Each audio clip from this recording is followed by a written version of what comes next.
Assalamualaikum warahmatullahi wabarakatuh. Perkenalkan, nama saya Quratul Aini. Saya merupakan mahasiswa dari Universitas Negeri Padang, Fakultas Ekonomi dan jurusan Ilmu Ekonomi. Di video ini saya akan membahas tentang sejarah pemikiran ekonomi. Sejarah pemikiran ekonomi ini awalnya muncul dari persoalan ekonomi. Persoalan ekonomi ini berhubungan dengan kebutuhan dan alat pemuas kebutuhan. Manusia lahir dengan adanya berbagai kebutuhan. Pada awal masa peradaban manusia, kebutuhan ini sangat terbatas dan bersifat sederhana. Namun semakin modernnya, kebutuhan manusia itu semakin beragam, sedangkan alat pemuas kebutuhannya sangat terbatas. Ketidakseimbangan antara kebutuhan dan alat pemuas kebutuhan inilah yang membuat munculnya sebuah ilmu, yaitu ilmu ekonomi. Persoalan-persoalan yang diharapkan mampu dipecahkan oleh ilmu ekonomi yaitu yang pertama adalah mengkombinasikan barang dan jasa agar dapat digunakan sesuai kebutuhan. Yang kedua, apa dan berapa banyak barang dan jasa yang akan diproduksi. Yang ketiga, bagaimana mendistribusikan barang dan jasa tersebut agar sampai kepada masyarakat yang membutuhkan.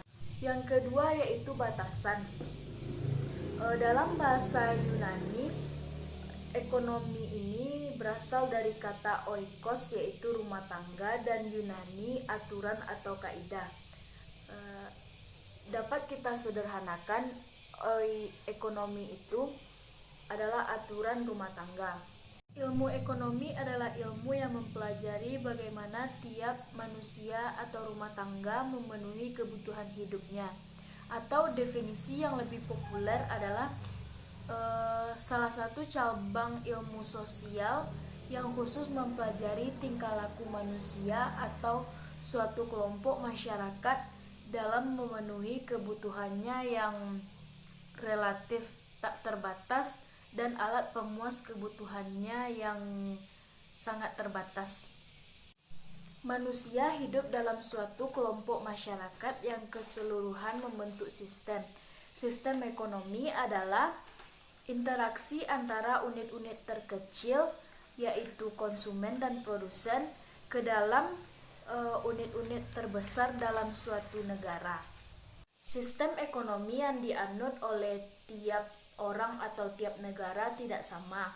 Dalam sistem ekonomi terdapat aturan, norma, kebiasaan, adat, hukum, serta kebiasaan dan otoritas untuk mencapai tujuan bersama dengan mengerahkan sumber daya yang ada untuk mencapai tujuan bersama. Setiap kelompok masyarakat di suatu tempat dan waktu menganut doktrin, falsafah, dan aliran ekonomi yang berbeda.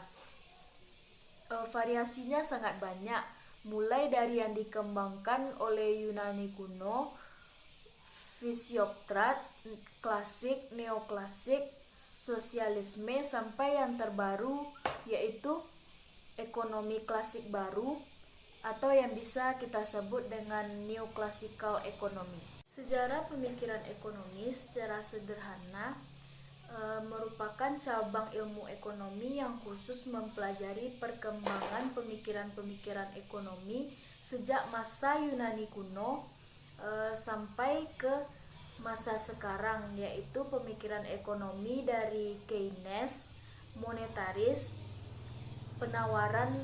sisi penawaran, dan Ratex. Ilmu ekonomi adalah ilmu yang mempelajari bagaimana tiap manusia atau rumah tangga memenuhi kebutuhan hidupnya.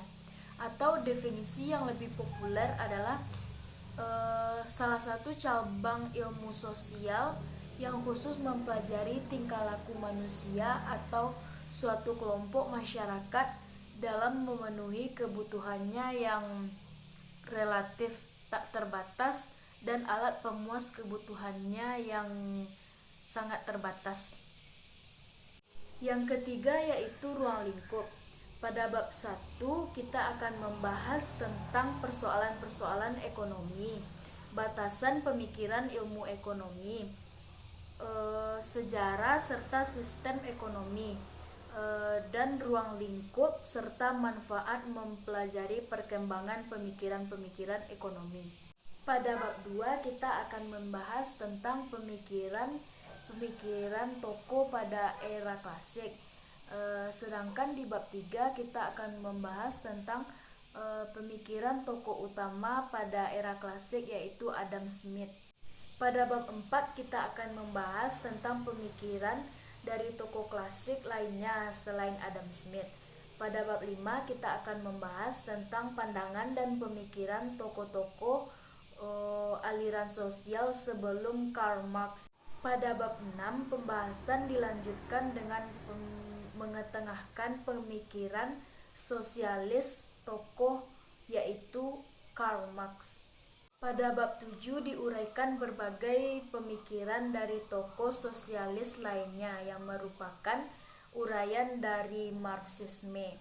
Pada bab 8 diuraikan bagaimana kaum neoklasik mematahkan serangan Marx untuk memecahkan sistem liberal yang dianjurkan oleh kaum klasik. Pada bab 9 membahas tentang pandangan-pandangan dari tokoh-tokoh aliran Kristoris.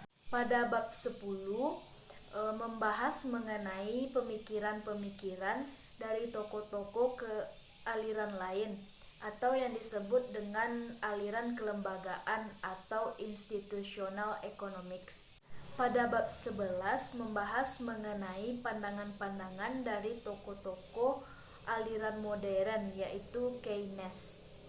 Pada bab 13 pembahasannya mengenai uraian dari pemikiran-pemikiran aliran monetaris.